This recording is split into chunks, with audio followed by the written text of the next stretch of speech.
शेतकऱ्यांच्या विविध प्रश्नांची राज्य सरकारनं तातडीनं सोडवणूक केली नाही तर या प्रश्नाकडे लक्ष वेधण्यासाठी राज्यातील सर्व शेतकरी 1 जूनपासून बेमुदत संपावर जातील असा एकमुखी निर्णय राहता तालुक्यातल्या पुंतंब्याच्या ग्रामसभेत घेण्यात आला। शेतकऱ्यांच्या प्रश्नांवर चर्चा करण्यासाठी सकाळी 10 वाजता पुंतंबा ग्रामपंचायतीनं शेतकऱ्यांच्या मागणीनुसार विशेष ग्रामसभेचं आयोजन केलं होतं। या अध्यक्षस्थानी सरपंच छायाताई जोगदंड होत्या।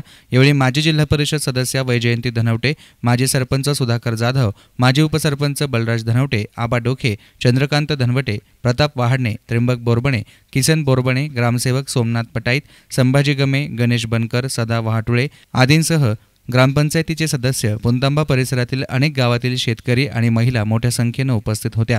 प्रास्ताविक उपसरपंच प्रशांत वाघ यांनी करून ग्रामसभा आयोजित करण्यामागचा हेतू स्पष्ट केला।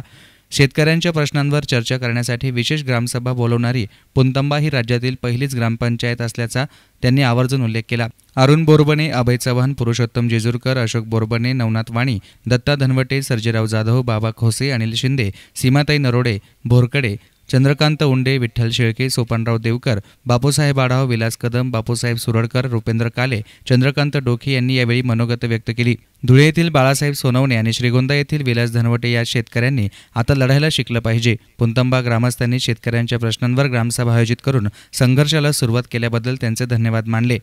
यानंतर पुंतंबा येथील डॉक्टर धनंजय धनवटे, धनंजय जाधव, शिवसेना माजी जिल्हाप्रमुख सुहास वाडणे, विजय धनवटे, नामदेव धनवटे, सुभाष कुलकर्णी, बाळासाहेब चव्हाण, धनंजय धोरडे यांची भाषणे झाली।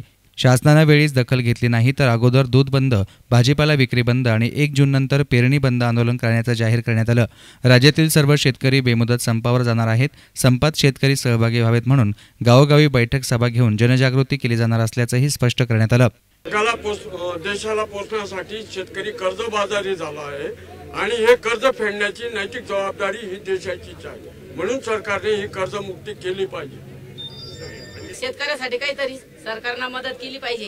काहीतरी शेतकऱ्याला आव्हान करतो का शेतकऱ्यांसाठी आतापर्यंत कोणी शिवाजी महाराज पैदा होणार नाही किंवा लोकमान्य टिळक होणार नाही, डॉक्टर आंबेडकर होणार नाही। आपले प्रश्न आपल्यालाच मिटवावे लागणार आहे। तेव्हा माझ्या तमाम महाराष्ट्राच्या शेतकरी बांधवाला हात जोडून नम्र विनंती आहे का कृपया शेतकऱ्या आता कोणाची वाट पाहू नका। आणि काय फरक पडतो 1 वर्ष नाही पिकलं, 6 महिने नाही पिकलं, 6 महिन्याची काय गरज आहे? फक्त एकच महिना जर तुम्ही या शहरातल्या लोकांना लावून धरला तर निश्चितच तुमचे प्रश्न सुटल्याशिवाय राहणार नाही। अरे कावर लाड करायचे यांचे?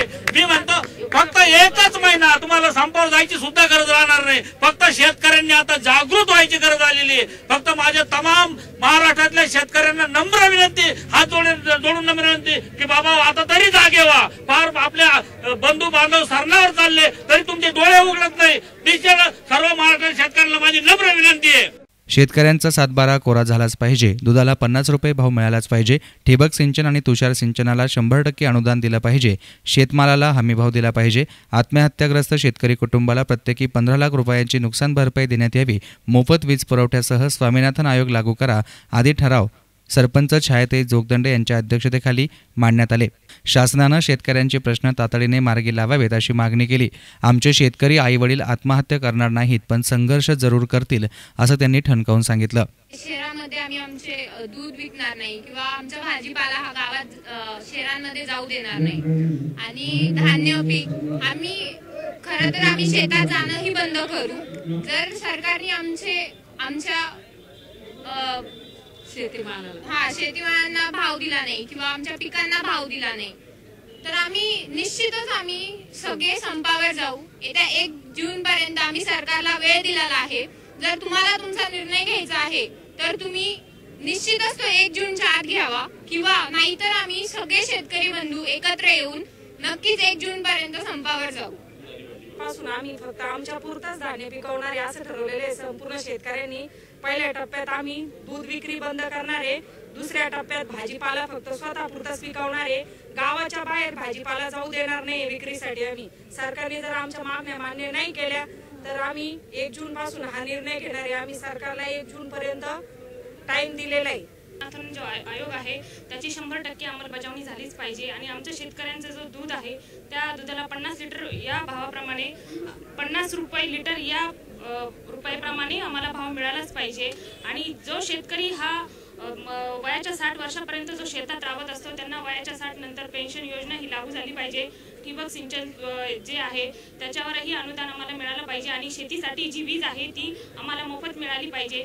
या सर्व मागण्या जर आमच्या 1 जून पर्यंत सरकारने मान्य केल्या नाही तर यानंतर आम्ही आमचं पुढचं पाऊल जे उचलणार आहोत ते म्हणजे आम्ही जो भाजीपाला आहे शेतातून जो बाहेर विक्रीसाठी जात असतो तो भाजीपाला आम्ही बंद करणार आहोत। दूध आहे तेही आम्ही बाहेर जाण्यासाठी बंद करणार आहोत आणि याच्यानंतर जी परिस्थिती जी सगळे याच्यावर जी ओढवणार आहे त्याच्यामुळे जो सरकारला जो त्रास होईल म्हणजे निश्चितच त्यांना त्यांची जागा ही दिसणार आहे की शेतकरी संपावर गेल्यावर भविष्यामध्ये काय परिस्थिती ओढावू शकते याच्यातून हे निदर्शनास सरकारला येणार आहे। म्हणूनच आमच्यासारख्या सर्व शेतकऱ्यांनी बंधू भगिनींनी जो मिळून हा सर्व निर्णय घेतलेला आहे याच्यावर जो काही सरकारने जर आमच्या मागण्या मान्य केल्या नाही कर्ज जर मुक्त सातबारा केला नाही तर आम्ही सर्व शेतकरी संपावर जाणार आहोत आणि ह्या सर्व शेतकरी शेत कर्जाला कंटाळून ज्या आत्महत्या करत होते ह्या भ्याडपणे न घाबरता आणि या सरकारला जागा दाखवून देण्यासाठी आम्ही शेतकरी जे आहोत ते आत्महत्या बंद करणार आहोत आणि सर्व शेतकरी बंधू भगिनी मिळून 1 जून पासून आम्ही सर्वजण संपावर जाऊन सरकारला त्याची जागा दाखवणार आहोत। याच्यातून निश्चितच आम्हाला अशी आशा आहे की सरकारने आमच्या सर्व मागण्या मान्य कराव्यात आणि ह्या सरकारी शेतकऱ्यांना सर्वांना त्याचा हा जो आहे लाभ मिळवून द्यावा एवढीच आमची अपेक्षा आहे। न्यूज रिपोर्टर अविनाश डोके, एस्तान मीडिया, पुनतांबा।